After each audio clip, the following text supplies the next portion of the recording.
Jerusalem sky, a gray weight under heaven. Dawn came as a dirty light. Now and again, a thin, drizzling rain fell. The palace, which Herod the Great had built more than 50 years ago, was enclosed by a wall of massive stone 45 feet high. Within the wall were rich green gardens, covered promenades bordered by canals, lovely pools, curious water fountains. The palace had more than 100 apartments, 2 magnificent banquet halls, roofs constructed of long beams carved with brilliant decorations, barracks for several legions of soldiers and their stables. But 33 years ago, King Herod had gone down to death, and now all his ambition for the glory of his name and the kingship of his son having failed. The place is named for the Roman governor who held court here during the high feast day of the Jews. It was called the Praetorium. Pontius Pilate walked its promenades. His troops occupied its barracks. Rome ruled. A principal gate in the Praetorium wall opened eastward to the wide public square of the upper city. Guards stood on towers on either side of the gate, though in these days they did not shut its huge doors. Jews who intended to celebrate the Passover would never defile themselves by entering the residence of a Gentile. But Roman law required prosecution and sentencing to take place in the public. In order to render legal judgments, then, Pilate met with the people of Judea in that square east of the royal palace. A tribunal, an elevated speaker's platform, had been erected in that place. When court was in session, a large wooden chair was brought out and set upon the platform, the magistrate's seat. When Pontius Pilate sat therein, he was Rome.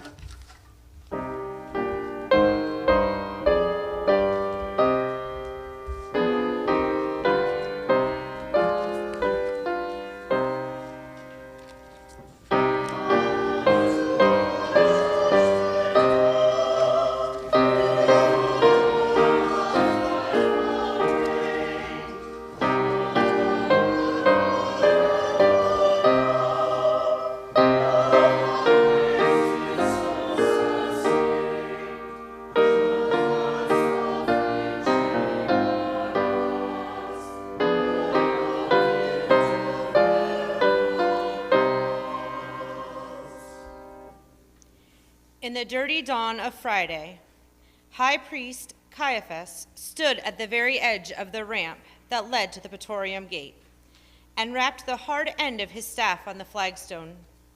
An audience and a judgment, he called. Behind him, a miserable group had gathered in the public square. Soldiers of the temple guard, certain leading members of the Sanhedrin, and in their midst, his wrists bound in front of him, his face soiled and tired, but otherwise unremarkable, Jesus of Nazareth. Pontius Pilate, procurator, the high priest called, clearly but loudly. Here is a criminal of such public threat that Rome must hear the indictment and pass sentence and execute the sentence now, today, before sunset and the Sabbath. Having made his formal petition, the high priest returned to those who stood under the gray drizzle in the open square. Other members of the Sanhedrin showed more anxiety than he did, murmuring among themselves about the charges they would bring.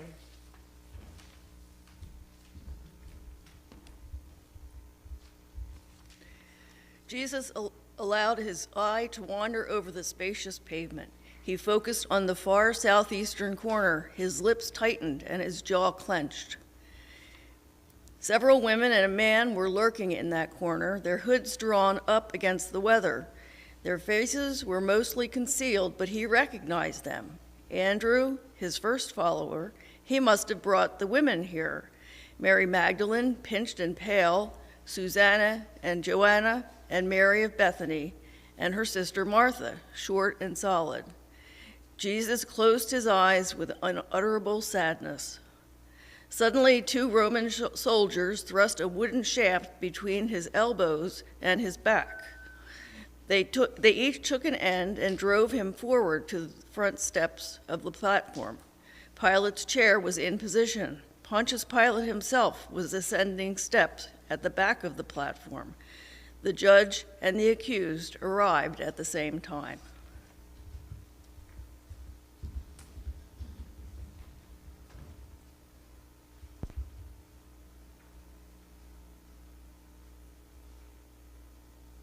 A servant raised a shield over Pilate's chair to protect him from the rain. "Now then," said Pilate, sitting down and beckoning the high priest forward, "what are the charges?" The Roman wore his hair cut short. His knuckles were dimpled, his fingers fat, his upper lip low in the middle and high at the sides, as if he were deformed by too much blowing of a trumpet. It gave him an expression of perpetual sneering. Caiaphas said, "We found this man, Jesus of Nazareth, perverting our nation." "Yes," said Pilate, and, said Caiaphas, "sedition. He says that he is Messiah, a king." Pilate frowned. "Why have you come to me? Your Messiah is your religion. Judge him according to your own law." The governor made motion to stand and go.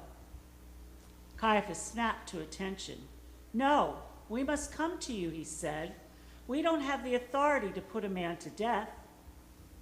Pilate did stand up then. "Death," he said. "You think he's committed a capital offense?" He stepped forward and squinted into Jesus' face.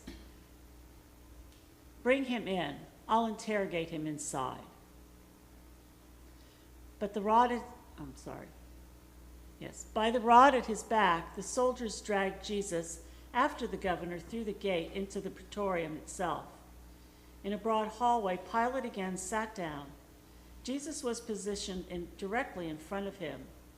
"I have no time for this," he said. "Make your answers short, Jesus of Nazareth. Are you the King of the Jews?"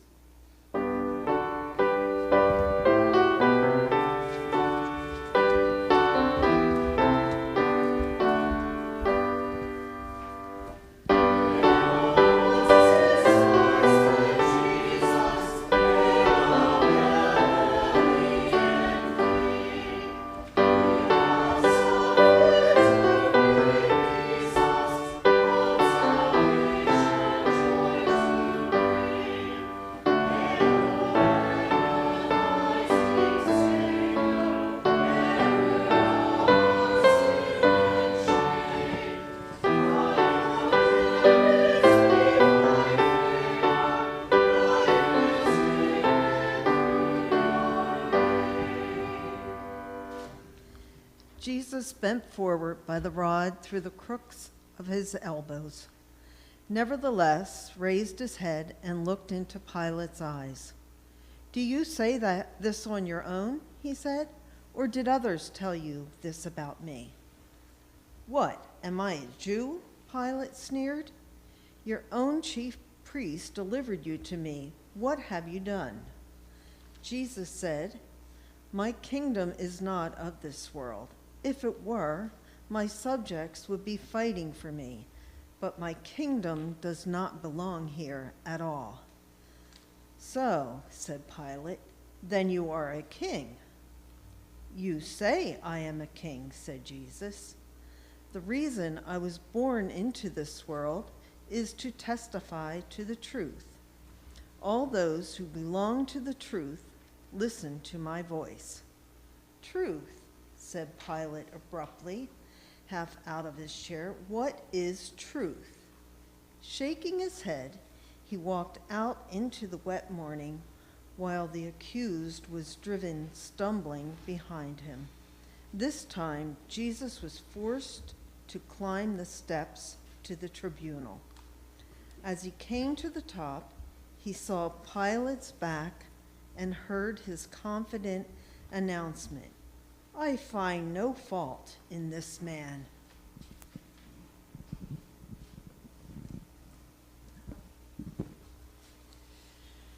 Immediately, a clamor rose in the public square. Crowds were gathering now. Certain members of the Sanhedrin came forward, lodging further charges against Jesus. He stirs the people to insurrection, even from Galilee to this place. Pilate glanced towards Jesus, permission to respond. Jesus said nothing. He's a known revolutionary. Pilate nodded, but Jesus said nothing. He has forbidden his followers to give tribute to Caesar. Each time an accusation was presented, Pilate invited some reply from Jesus, but he said nothing. Finally, Pilate stepped forward on the platform, prepared to render his ruling. I examined this man and found no evidence for any of your charges, he said, but your outrage is real and it must be satisfied. Therefore, I will order the accused to be scourged with a whip of knotted cord and weights of metal, the flagellum. After that, I propose to honor your customs of releasing one prisoner at Passover. I will release this man, Jesus of Nazareth. There was a moment of perfect stillness. The high priest looked trapped, unable to respond.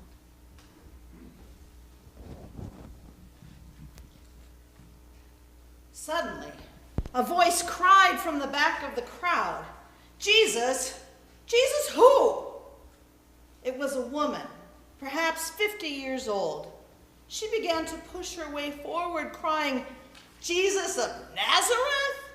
Not Jesus of Nazareth." She was clothed modestly, like a rabbi's wife, though her robes were drenched and her progress was broken by the weight. Jesus watched her coming, and so did Pontius Pilate and Caiaphas the high priest.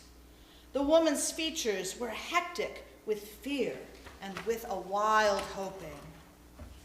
"No," she was calling, "not Jesus of Nazareth, but Jesus Barabbas. My son, my son! Set my son free." Jesus recognized the rage of her maternal love, and he admired her. Caiaphas seemed to catch fire as she came nearer. He reached for her, took her elbows, and escorted her to the very lip of the platform, and, trembling with compassion, cried to Pilate, "Yes, this woman's son. If you choose to honor the customs, sir, release unto us Jesus Barabbas." A handful of zealots clapped their hands and yelled, "Barabbas! Barabbas!" Barabbas!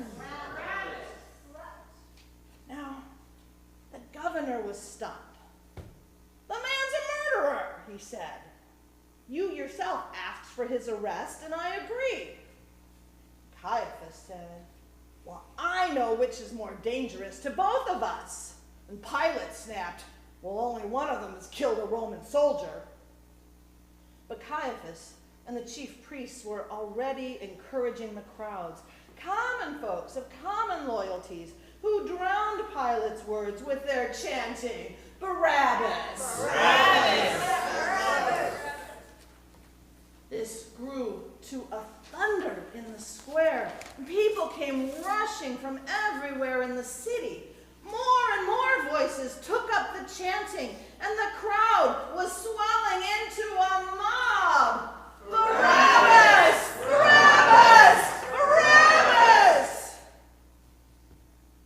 Only those on the tribunal could hear the governor issue orders to a centurion. "Take him to the barracks, whip him, make it bloody, man." 4 soldiers grabbed Jesus and dragged him back through the praetorium gate. There was no care in their going. Haste, brutality. The multitude was achieving the swollen, rocking rhythm which every Roman feared, because riot was at the heart of it. Make it bloody, man. In the barracks, soldiers stripped the clothes from Jesus' body. His hands were tied to a post with thongs.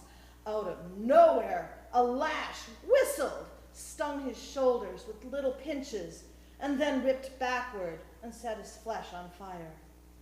And again, the whistle and the lash and the nettle stings.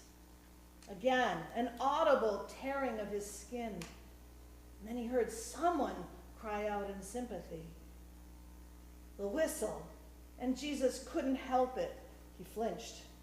The whistle. He drew one knee up to his stomach. The whistle, and Jesus realized who was crying out. The whistle. It was himself. The whistle. The whistle. Jesus began to taste blood in his breathing, in his mouth and nose. He stopped making noise. Darkness closed around the edge of his thoughts. As though from far away, outside his own body, Jesus watched several soldiers place on a man's brow a circlet of thorny briars. And next they threw over his back a billowing purple robe as huge as the sky. Hail, King of the Jews! Hail, you bloody king! And Jesus himself was on his feet, walking. Under rough fibers, his skin was sticky and wet. A thick liquid was running down his legs, and the soles of his feet kept slipping in it. His back was unbendable. This, he thought, was the Father's will. Then he was standing on one side of the tribunal, confronting the multitude. And Pontius Pilate was gesturing toward him and shouting, "Behold the man!" On the other side of the tribunal now stood another man, athletic, dark-eyed, fiery, and very clean. How neatly combed he was. Jesus strove to stand erect, but he failed. And Pilate shouted, "Now what do you say? Which man should I release to you? Jesus Barabbas or Jesus of Nazareth?" And the multitude spoke out, "Barabbas!" Barabbas! Pilate looked troubled. "Then what shall I do with this man?" he cried. Crucify him! "Crucify him?" "Crucify him" came the thick-throated chorus, priests and people and zealots and pilgrims. No distinction among them now. Crucify him! And they were the mindless mob. Crucify him! Jesus lifted his eyes and looked to the southeast corner of the square where he had seen some of his followers in the dirty dawning. And suddenly he gasped and nearly collapsed. "Why should I crucify him?" Pilate was crying. "What evil has he done?" Caiaphas leaped to the platform and shouted at the top of his lungs, "We have a law, and by that law he ought to die because he made himself the Son of God." Jesus had spied his mother. She was clinging to John. Woman of no means, woman who had borne him, woman whose clothing was dark with the morning rain. She was staring at him with horror, her mouth wide open.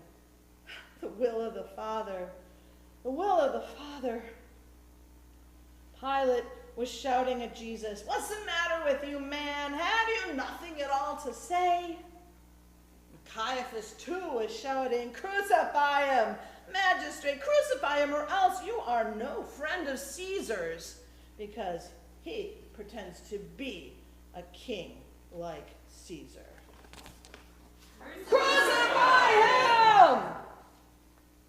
The huge crush of people was wheeling toward riot. "What then?" shrieked Pontius Pilate. "What then? What then? Shall I crucify your king?" And the high priest turned purple with fury. "We have no king but Caesar." And the voice of the multitude resolved itself in an endless, ponderous roaring, "Crucify him! Crucify him! Crucify him!"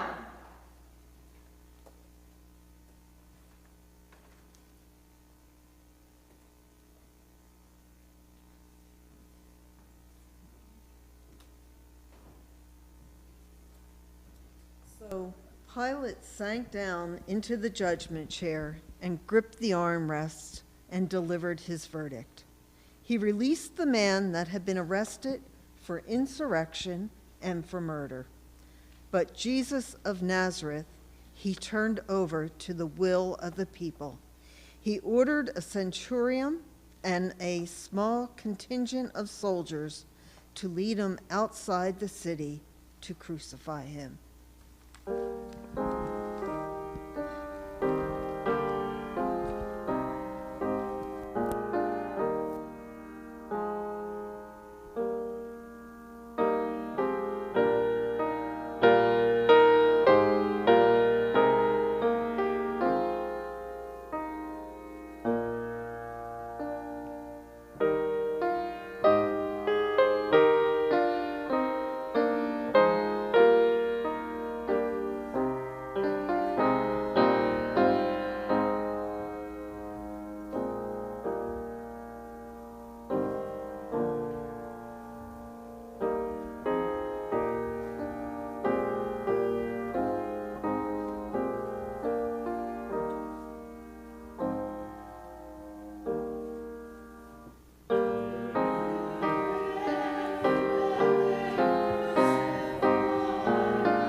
Jesus is dragging a heavy wooden beam up the center of the street.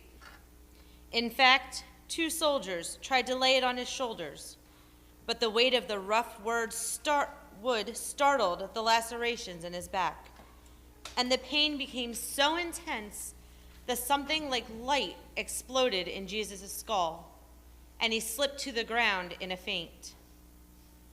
So now he is cradling one end of the beam under his left arm and bumping its other end over the stones of the street. Each stone is a Sinai. There are spike holes near the extremities of the beam. It has been used before.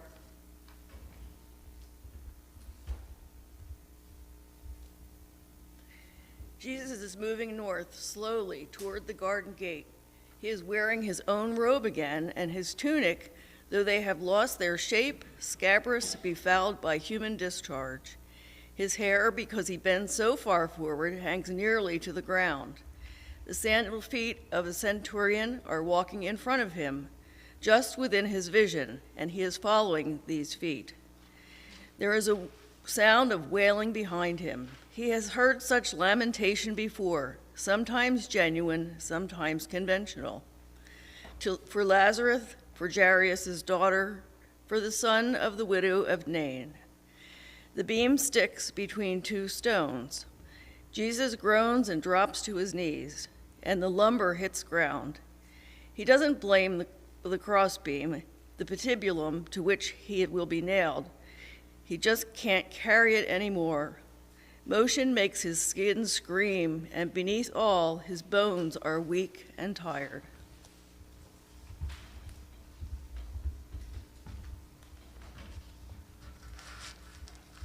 Someone is parting his hair and drawing it back from his forehead.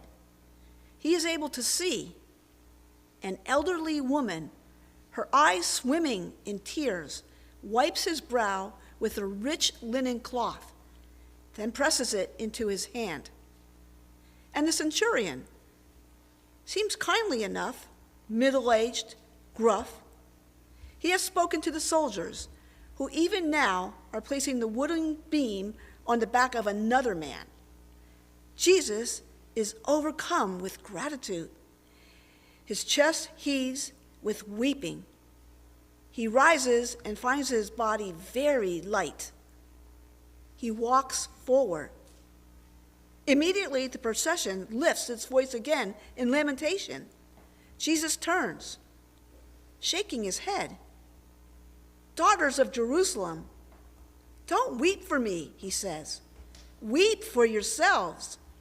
The days are coming when they will say, 'Blessed are the wombs that never bore, and the breasts that never gave suck.'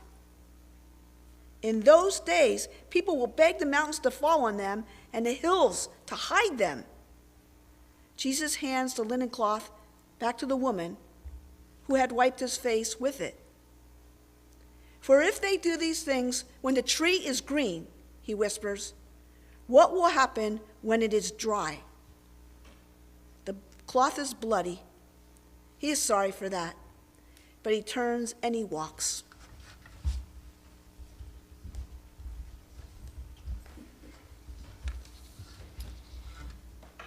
The morning drizzle has turned to rain. Everyone is wet, and the sky is more than merely gray now. Darker clouds are rolling in from the west. There is a breeze. It's 9 o'clock in the morning, Friday. Out through the garden gate they go, and yet farther north. The stone city wall runs north and south on his right-hand side. Jewish tombs are cut into the rock on his left. There is a hillock by his side of the road, a rocky mound in which 4 stout poles are fixed, forever ready to receive the crossbeams and the bodies of criminals sentenced to crucifixion. The hill allows a public viewing. It is called Golgotha. The centurion halts here and hands Jesus a jar of liquid.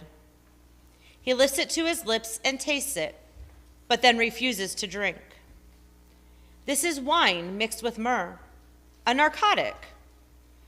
It is not in the will of the Father. 4 soldiers strip Jesus down to his loincloth. At the same time, another group of soldiers arrive.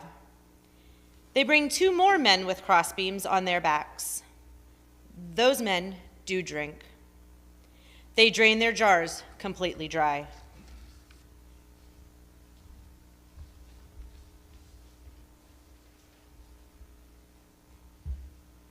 All 3 now are stretched on the ground, each beside a different pole. Jesus stares at the black clouds lowering. His back is a field of fire. He cannot swallow. He wishes he could swallow, but his tongue is thick and stuck to the roof of his mouth. Someone lifts his head by the hair, then pillows it on wood. His arms are yanked left and right, as far as they will go, palms up. A cold point touches his wrist. Jesus hears the thump of a maul on metal. Once, twice. He feels a spike probing the bones in his right arm. Once, twice, 3 times. As the bones separate and the spike bites hard wood, a dull pain pulses up into his armpit and his neck. This is the will of the Father. His left arm likewise is nailed to the crossbeam. Then, by pikes and human strength, Jesus is lifted bodily from the ground. Soldiers climb ladders behind the stout pole, hauling him up and allowing him to swing from his arms alone until the patibulum is lashed to the pole and the cross is formed. The soldiers descend. In front of him, they bend his knees and drive a third spike through his ankles. His muscles convulse. He begins to tremble as if he were very cold. His teeth chatter. He bites his tongue, but doesn't notice, except that there is the taste of blood in his mouth. Father. Jesus speaks through bloody foam and through shivering, even while one of the Roman soldiers climbs the pole behind him. Father, forgive them, for they know not what they do. That soldier hangs a shingle at the very top of the cross.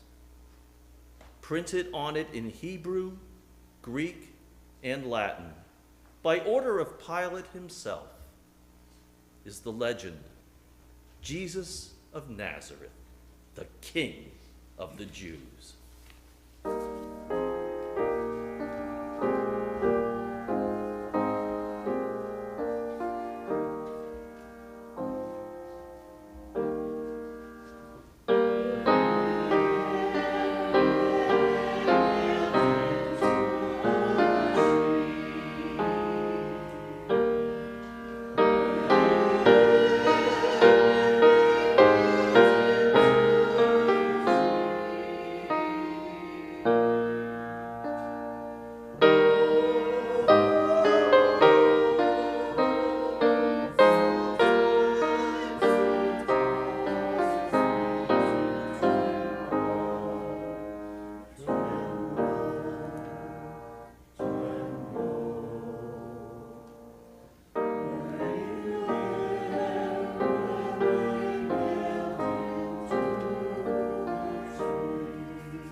Now the troop responsible for these crucifixions settle on the ground and begin to divide the criminals' clothes among themselves. They cast lots for the various pieces. Rain falls steadily now, and the breeze is stiffening. Nevertheless, pilgrims still travel up the road and into the city. They see the inscription above him and grin. Certain Pharisees are standing by and nudging one another. He saved others, they laugh. What do you think? Can he save himself? Derision is common at crucifixion. It takes a man so long to die. Citizens participate, but Jesus' shoulders are pulling apart. He can scarcely hear human voices over the shrieking of his own pain. If you are the Son of God, prove it by setting yourself free. Hey, King, King of the Jews, jump down from that cross and we will believe in you.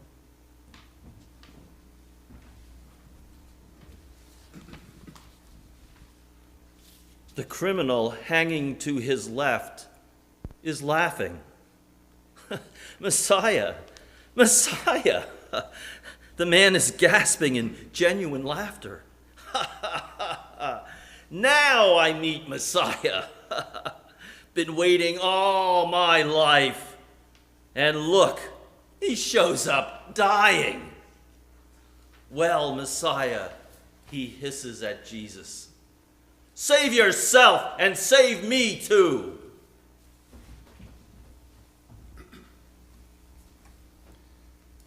The other criminal is not laughing. How can you say that? Don't you fear God? We are justly condemned, but this man has done nothing wrong. Jesus, he whispers. Jesus, roused by the devotion in the utterance, lifts his head and looks.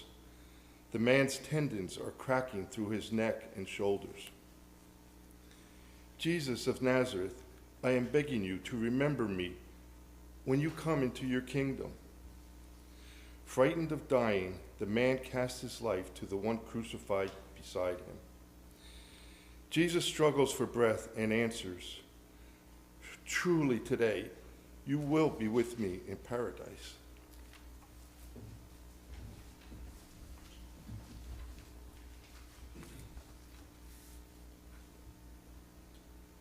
All at once, the wind dies. Black clouds close like fists in heaven. Even the beasts are silent, and travelers hurry toward the city now. A storm is coming. Jesus drops his eyes, sees familiar women at his feet, and involuntarily cries out, "This is the sorrow. This is suffering greater than whips and spikes and a universe of derision." His mother is there. Mary, still supporting herself by gripping John's arm, is looking directly at him, pleading with him. Why? Why are you dying? Jesus wants to howl his grief to the black skies. He cannot touch his mother anymore. He cannot receive her love anymore. Oh, God, in his condition, he is not worthy of the love of anyone. And this is the will of the Father. Woman, woman, woman, he murmurs to his mother. He rolls his head toward John. He is your son now. To John, Jesus whispers, "And she is your mother. Please take her away. Care for her."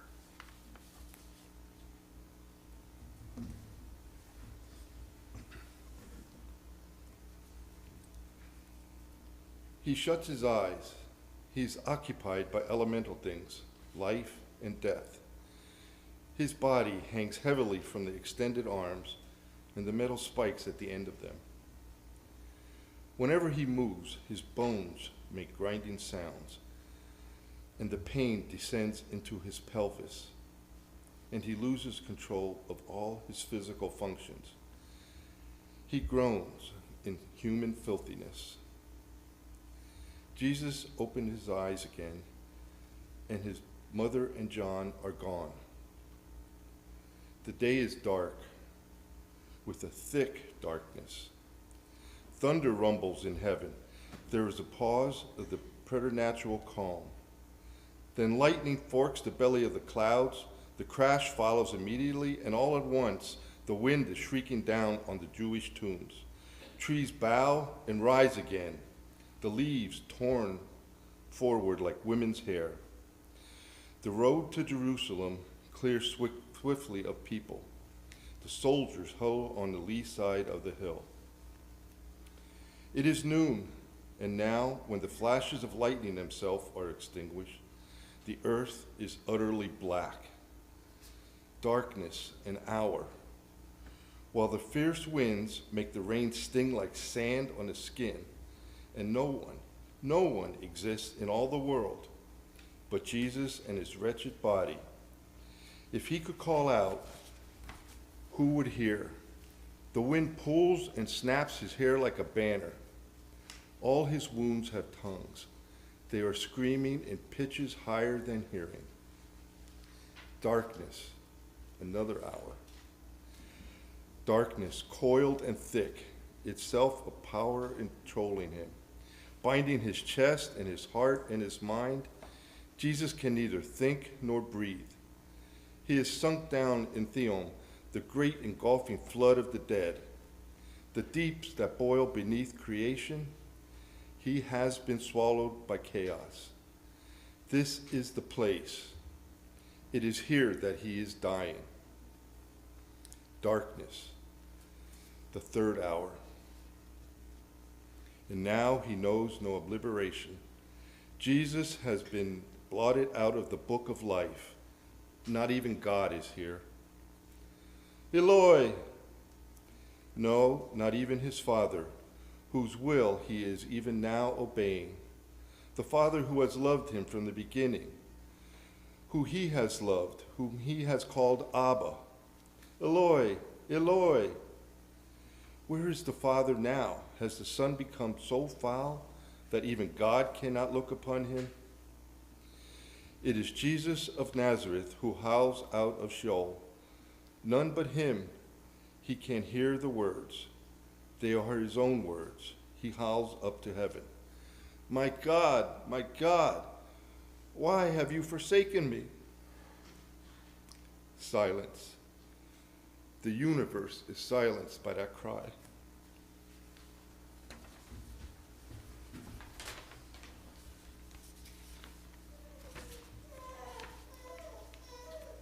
Jesus throws his body outward from the cross. His ribs splay apart from the straining. His shoulders form hollows at the pits of his neck. His mouth is an empty canyon. Someone says, was he calling Elijah? Someone else says, I don't know. Wait and see. A third person is running through the darkness toward the crosses. Jesus allows his body to droop. The weight of it draws out his arms, closing the cage around his lungs, constricting his breathing. He can breathe only in faint pants, but he whispers, I'm thirsty. Yes, cries the person who has been running toward him. Yes, drink this.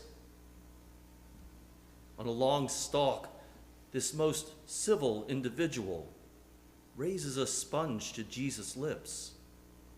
He sucks and tastes a common wine. He drinks. Jesus has never drunk so sweet a drink in all his life before. The rain has ended. The wind has died. A little light sifts down like flour from the clouds. Jesus gasps, "It is finished. Father, into your hands I commend my spirit." His body falls far forward. His head sinks down between the wings of his rising arms. His heavy black hair falls over his head like a curtain. An everlasting sigh issues from his open mouth. And that is the end. He dies.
Joseph, a man well-groomed and richly dressed, knelt down on the earth and unrolled a linen cloth. It was an expensive piece, close woven and white. Then he leaned a ladder against the back of Jesus' cross. He took a rope and an iron claw and climbed up behind the body, which still hung from the arms, away from the pole. Joseph looped the rope around the chest of the dead. Then, pulling the ends back under his armpits and over the crossbeam, he tossed them down to the empathetic centurion. With sudden, violent wrenches of the claw, Joseph yanked the spike from Jesus' left wrist. The body swung out and hung from the right arm. The centurion tightened the rope, taking Jesus up somewhat. Joseph applied himself to the right spike. It whimpered in the wood, and Jesus slumped altogether forward into the loop of rope. The centurion felt the weight in both ends of the rope. Joseph whispered, hold him, sir, hold him." He scurried down the ladder and stood below the slouching corpse, under the face and the black rain of the dead man's hair. He put the claw to the spike through Jesus' ankles, weeping all the while. Even as Joseph spread his arms to catch the corpse, he glanced to the centurion and whispered, "Now!" With the rope let out, Jesus' body came down into Joseph's arms. Joseph of Arimathea was holding his whole treasure in all the world, this world and the next one too. He lay his Lord upon the white shroud. He wound the linen around him. And here came the women again. They knelt like flowers around Joseph, tender wrapping. I invite you to come forward, to pick up a flower or some herbs, and to come up forward and lay them on the cross, which will be shrouded as a preparation for Jesus' burial. Please come forward.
They watched as Joseph took the shoulders and the centurion took the feet, and together they bore the body to Joseph's tomb, carved in rock with the other of the Jews.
So then, it was done. Jesus of Nazareth was buried. The men came out of the tomb and rolled a wheel-sized stone down a groove that had been etched just outside of the sepulchre until the heavy stone covered the door.